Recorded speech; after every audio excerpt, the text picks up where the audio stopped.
While I try not to discriminate when it comes to genres, I'll freely admit that I'm not a big fan of visual novels. The few I've reviewed in the past were either boring, poorly written, or a real slog to get through, so I mostly ignore the genre when covering games.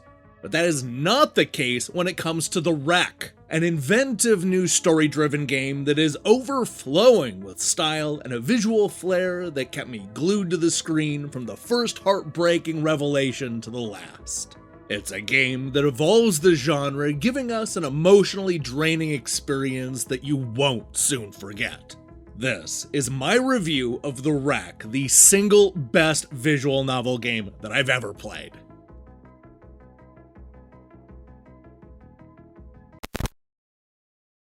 Things are not going well for Junon, the 30-something-year-old French woman at the center of The Wreck.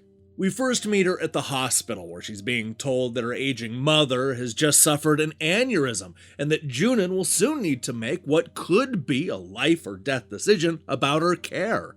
What we soon discover is that this is just one of the many recent problems that the former writer is going to need to deal with over the course of the day.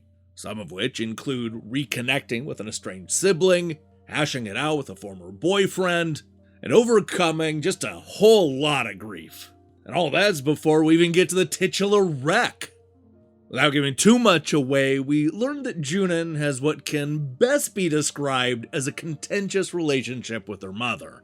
Part of this comes from the fact that the mother in question is the Marie Demange, the world-famous artist with a larger-than-life personality and a venomous tongue.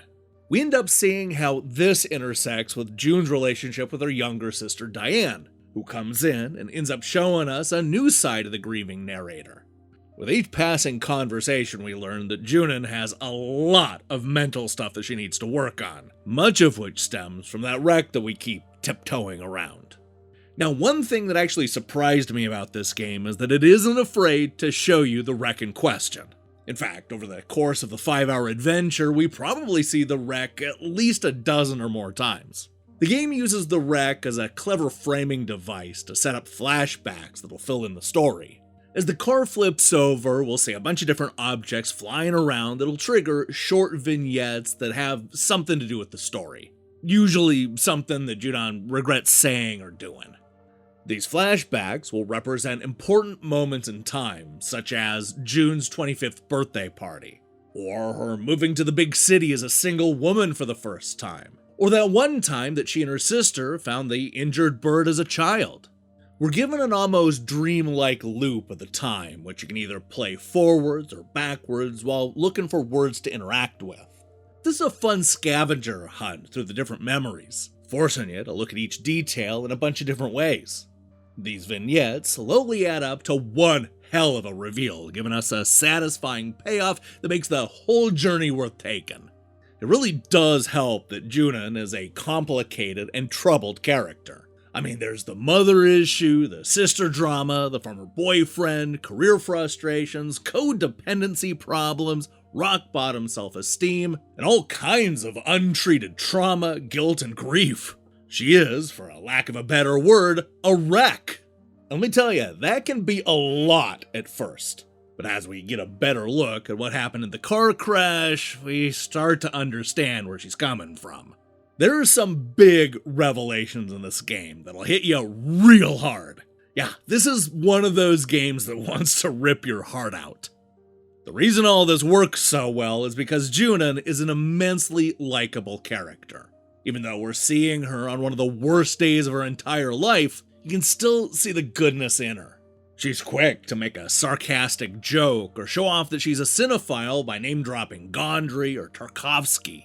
She's also flawed in a lot of realistic and relatable ways. And I like that the game never turns her into a caricature of a grieving woman. This is a character that I wanted to root for, even if a lot of her problems are self-inflicted.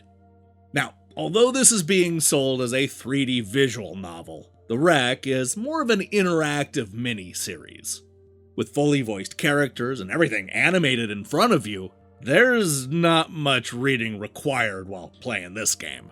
That said, you will want to pay close attention to the dialogue, because sometimes you'll have the choice to steer and expand on the thought by clicking the red words. You'll also be able to choose what Junon says, though not in every circumstance. I like the way the game uses some of these elements held over from the more traditional visual novels. So, because everything is animated and the entire game looks like one long cinema scene, the developer has really been able to frame certain shots in dramatic ways that really hammer home the important information. This is a great looking game that is bright and stylish, yet none of that ever gets in the way of the darker themes and topics. It also makes the most out of the limited locations, especially the hospital. Seriously, half of this game could have been set in front of a bland beige background, yet the developers never let that happen. They're constantly finding new ways to keep the framing interesting, and their hard work did not go unnoticed. Of course, what's even better than the presentation is the writing. Between the topics and the complicated character, this is the kind of story that really could have run off the rails in a whole bunch of different ways. Thankfully, the writer had the confidence in the player, allowing the game to subtly hint at issues long before they become the story's focal point. This is the kind of game that'll tell you a smart joke and then not feel the need to explain it. I like that it tackles a lot of big topics in an intelligent and thought-provoking way. Something that, frankly, we don't get enough in the gaming space. And with so many memorable moments sprinkled throughout this 5-hour adventure, The Wreck is a game that I'm definitely gonna be thinking about for the rest of the year and beyond.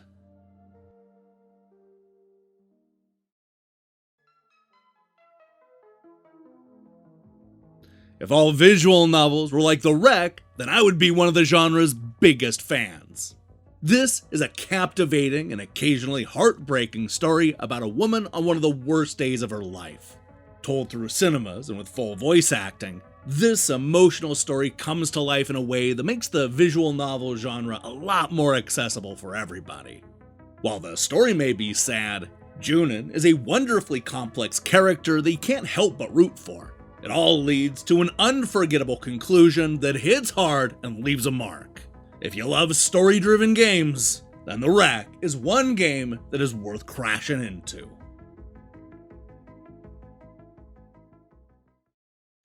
Hey, thanks for watching our review.